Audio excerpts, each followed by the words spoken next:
ఐపీఎల్లో అతడిది చెరగని ముద్ర. 5 టైటిళ్లు సాధించి పెట్టాడు. 10 సార్లు జట్టును ప్లే ఆఫ్స్ కు తీసుకెళ్లాడు. ఎన్నో జ్ఞాపకాలను అందించాడు. మరెన్నో అనుభూతులను మిగిల్చాడు. చూడాలనిపించే కెప్టెన్సీ అతడిది. అతడు ఐపీఎల్ చరిత్రలోనే మేటి కెప్టెన్. కానీ అతడి ఆకర్షణీయ కెప్టెన్సీని ఇక చూడలేం. సారథిగా ఆ యోధుడి ఇన్నింగ్స్ ముగిసింది. కెప్టెన్ గా ఎన్నో అపురూప విజయాలను సాధించి చెన్నై సూపర్ కింగ్స్ ను ఛాంపియన్ జట్టుగా తీర్చిదిద్దిన మహేంద్ర సింగ్ ధోని అందరినీ ఆశ్చర్యపరుస్తూ బాధ్యతల నుంచి తప్పుకున్నాడు. యువ బ్యాటర్ రుతురాజ్ గైక్వాడ్ కు సారథ్యాన్ని అప్పగించాడు. 2023 ఐపీఎల్ ఫైనలే సారథిగా మహేంద్ర సింగ్ ధోనికి ఆఖరి మ్యాచ్. కొత్త సీజన్ లో కొత్త పాత్ర పోషించబోతున్నా అంటూ ఇటీవల సోషల్ మీడియాలో ధోని ఓ పోస్ట్ పెట్టడంతో ఆ పాత్ర ఏంటా అని అభిమానులంతా తెగ ఆలోచించారు. కానీ కెప్టెన్ కూల్ ఇలా షాకిస్తాడని ఎవరూ ఊహించలేదు. చెన్నై సారథ్య బాధ్యతల నుంచి వైదొలుతున్నట్లు ఐపీఎల్ 17వ సీజన్ ఆరంభానికి ఒక రోజు ముందు ధోని ప్రకటించాడు. రుతురాజ్ గైక్వాడ్ చెన్నై సూపర్ కింగ్స్ కొత్త కెప్టెన్ గా నియమితుడయ్యాడు. ధోని కెప్టెన్సీ బాధ్యతలను రుతురాజ్ గైక్వాడ్ కు అప్పగించాడు. రుతురాజ్ 2019 నుంచి చెన్నై జట్టులో అంతర్భాగం అయ్యాడు. ఈ కాలంలో అతడు 52 ఐపీఎల్ మ్యాచ్లు ఆడాడు. వచ్చే ఐపీఎల్ సీజన్ పై జట్టు ఆసక్తిగా ఉంది అని సిఎస్కే గురువారం ఓ ప్రకటనలో పేర్కొంది. ఆటగాడిగా ధోనికి ఇదే ఆఖరి సీజన్ కావచ్చన్న ఊహాగానాలు కొనసాగుతున్నాయి.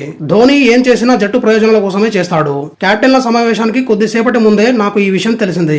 అతడి నిర్ణయాన్ని గౌరవించాలి అని సిఎస్కే ముఖ్య కార్యనిర్వహణాధికారి కాశీ విశ్వనాథన్ చెప్పాడు. రుతురాజ్ గైక్వాడ్ నిరుడు ఐపీఎల్ లో 16 మ్యాచ్లు ఆడి 590 పరుగులు చేశాడు. అతడు కెప్టెన్సీకి కొత్తేమీ కాదు. నిరుడు ఆసియా క్రీడల్లో స్వర్ణం గెలిచిన భారత జట్టుకు రుతురాజ్ గైక్వాడ్ నాయకత్వం వహించాడు. తన రాష్ట్ర జట్టు మహారాష్ట్రను కూడా నడిపించాడు. చెన్నైతో ధోనిది విడదీయరాని అనుబంధం.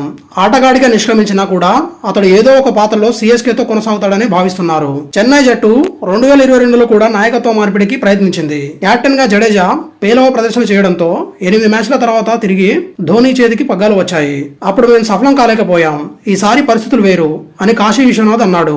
చెన్నై కోచ్ స్టీఫెన్ ఫ్లెమింగ్ మీడియాతో మాట్లాడుతూ కెప్టెన్ మార్పిడికి మేము 2022లో సిద్ధంగా లేము.